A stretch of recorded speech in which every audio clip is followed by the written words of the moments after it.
media lama ka thok pe zong zong te lo thua ma sain kan soya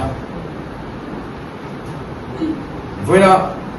kan hun pang tu hi ka lo sun khop maya I'm seriously taking today's program because gas is the burning issue nowadays, not only in Mizoram, even in India and even internationally. This is the burning issue. Nimina pu ardas te pu diganta te yadaf te ulumdinga te coffee sa lokala voina hetia thu ka sei tu po hi mi puiten zau takin lo ke se ka duwa kan siat to ang khanin gas cylinder pang ai 14.2 kg kha akon ber chu ania mi puina kan lak thin kha ania heta arai ka pa ko hian customer ten new connection tan Indian Oil One Up sa Indian Oil customer website ta WhatsApp number an zia ka booking facility introduce thoi tu rani ti chu ani thawa ani ne ra po lo sei chu extra light hetian hi inron introduce nga Mizoram ina subsidize cylinder kan donate hi in ti claim remote ange kan phaldon mi lo nia subsidize rate min pe kina to le si chuani katan chuan van we chima de remote dol te kalong tia sa to thia ma khan how ti ti de how chiam anga lang che si lo khan ni min lam khan mun kalong man pui chiam to maya voila puwe bordolo ya khan thilom zia aron soi chian ta via wa kha kha mizo trong te pong kan thua non duwa kan sia tangin OSCE a Strait of Hormuz a khober pu ho boina alo khenga kan boi em maya supply minister ni na atong pe chuan bu file ma kan che thawi kan tia stock tha kan tia kan lom lai wiring te ron pal tang gas pura ron khen klem ni pe chuan so mi ka tie em maya department lam te po hi aron khen klem ni chuan ku zum pui kan chong thadung lo dewa aron khen tam me chuan lo me hi ka ti thina ni an mani ho IOC lam po te chu ni mina ka lo sila an so yam khan cheng za ko som nga ne la mi pe hi cheng sa kha zaru vel borin an le ti na ni ya kha company an loss na se em maya khatireng re ko chuan an ni IOC chau ni lo company dam tan po tlong tak le dam kho chuak tura an be na kuma har sana om thei do ne ti nei da te pon ni kon tlang takin ron soi ni maya ngaya adik tura ngaya kha kha khati an soi tlang maya kha tha a ena ti nge hetian extra light te an ron introduce abur kan man be ngai chu thire ne hei chu plastic ne ti la kha chu po ni se a standard kha ron dang lama ngai mai la a chu om kha chu test thau kha ani maya chuan tu na tang chuan extra light voina kan khu hon tu rahi consumer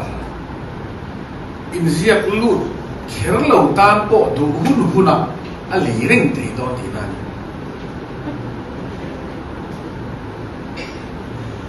hun rei lo te chungin anon deliver te do ti tu te po kha soyania ei hi nimina min sudan chuan ama sapira tan mizofen levan buangi an tin ka sia an ni khan hei bulan tran dona ke pon ene tinge mizofen levan buangi hi thanbi te kan tia a hi chu ro chan na mai nia agency da ma po an ti so zela an ti ani eng po ni se thil reng reng hi thil da sam sam oma kan gas agency te nen ta po kan in kong khoma mereka tinggal gas harus ma ablek te hila omreng kanin tiak kanin zota import lang takin kan lo sen ho to ni mila po ayo sil ho ne na ina tinggal ablek te lo om atau sia kan dia he extra light Lom tur hian prom delivery within 180 minutes za somre chungin gas ka duwe antiang agency an ka phone aron deliver mai do na amaro chu mi puite khia da thuk chi po ani lo hei chu subsidize ani don lo wa aman po kha a kg tamdana zel khan aman kha ani mai do ti na ni om tak ani hei hi Mizoram a chau anti ti na ani lo ba Indiaram state da ate po bulan lo tran to ani chu wang chuanin consumer union na tangina mo gas agency lama tangina mo ene in thil dan ti lama kha chu soi ho na po kha che chong lo ba gas agency te khan hei inzor te don ti na kha ani maya inzor te langa tulaya west asia an soyang khan Indiaram ina gas aman za som thu ni India na thar so kha aba kan su kun danga chana la ko kha lo mai ta ma chu gas company ho na nan mai to tura extra light kan ti adu lu ina gas booking po ti ma sa chuang lo va le mai thei tu ni introduce la chu chuan gas company te sum la ma kan tla che tu hi min veng him thiam a an company hi kan thuk che lo pha thiang a ti na ang dewa an ngai dan ni mai ka the a chu kai pon zep sak amo sel moi po khatum chong lo wa ama ue bordoloi po khan tlang takin ro soi mai a khatia tlang taka soi mai kha ya thamai in ka thia a dunlaya message te ka dong na sa ma a shong ka ti khop mai a te ni Mizoram thu kha ni bok si lo Indiaram bil bi ki na kan ti thei po kha ni si lo ulai State of Hormuz US Iran Israel Ivel Indona awanga tuna khovel go pa gas lo har sata khania thok lai khan India sarkar chuan gas har sanna kiam to commercial gas te pe chu sarkari kan control na kar hin te to ni India sarkar khan gas pa ngai le to ti kharon pong dup dup mai te po minister changtu kan ya wangin gas har sanna hi India sarkar chuan har sanna om to lo we ati in Facebook ate po ka chua ve ni amaro chu gas man te lo to wa la lo na re te lo to zela kan be se ang chuan 45 days rule la gas an khula tanga ni somni banga complete le ma chuan gas an don thei lo na te lo lo ma in bok nen kha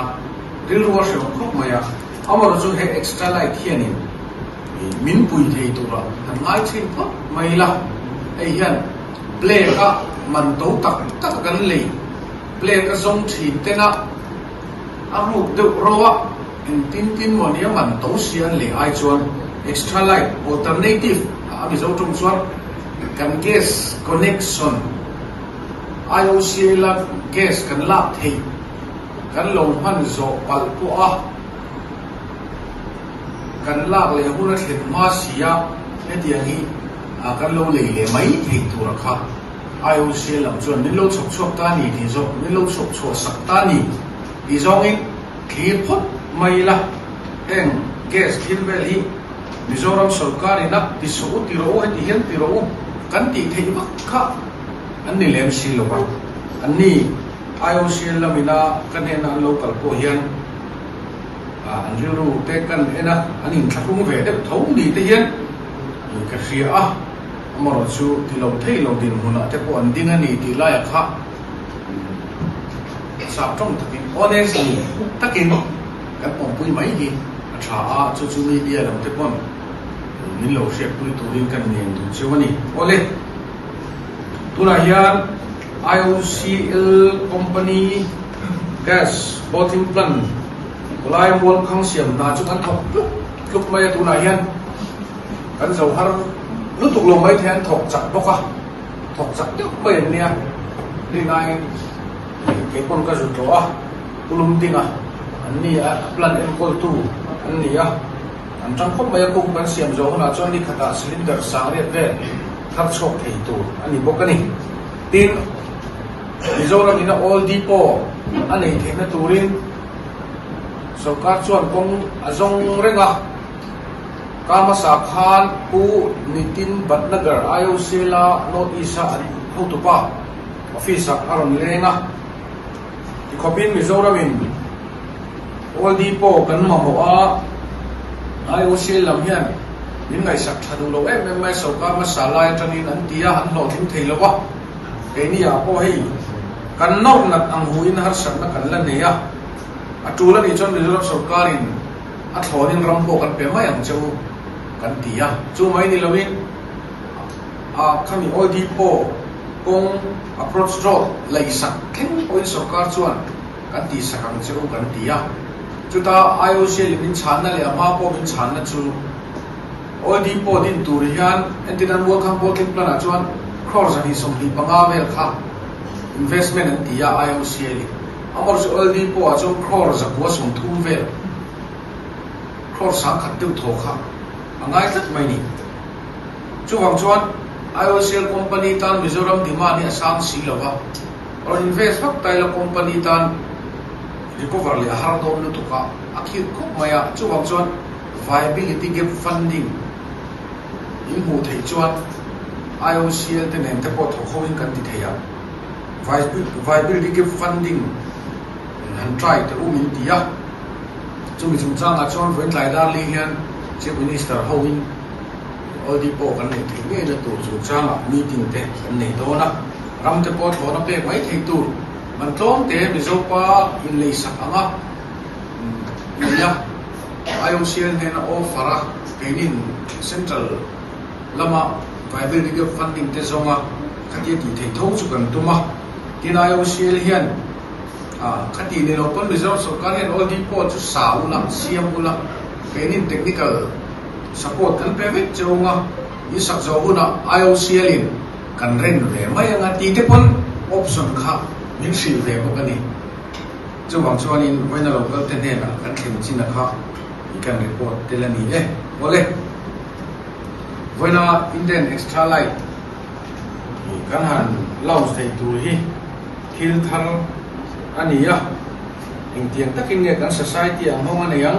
kan soi thiam lova tin a service delivery sim po a travel do nem ti kha tuman experience kan la nei big chong lawa ke ya minister berpon a thak kho pam han ti chiam kha ka soi da do po ni che ni ka lawa chu mi roya ro chuan gas cylinder ma mo a sa ne ma in tin gas cylinder kan ma mo restaurant hotel chung zong chuan kan ma mo a ol sam taka minute za somret pali chunga kan in kot kaya ro thleng thei mai tu extra light cylinder state tang te wala kan nei ve thei tu ra hi ilong phot mai teng u kalong me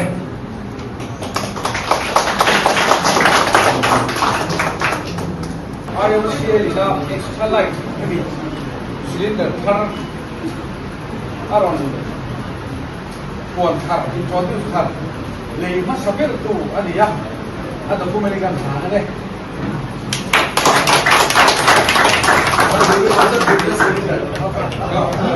this light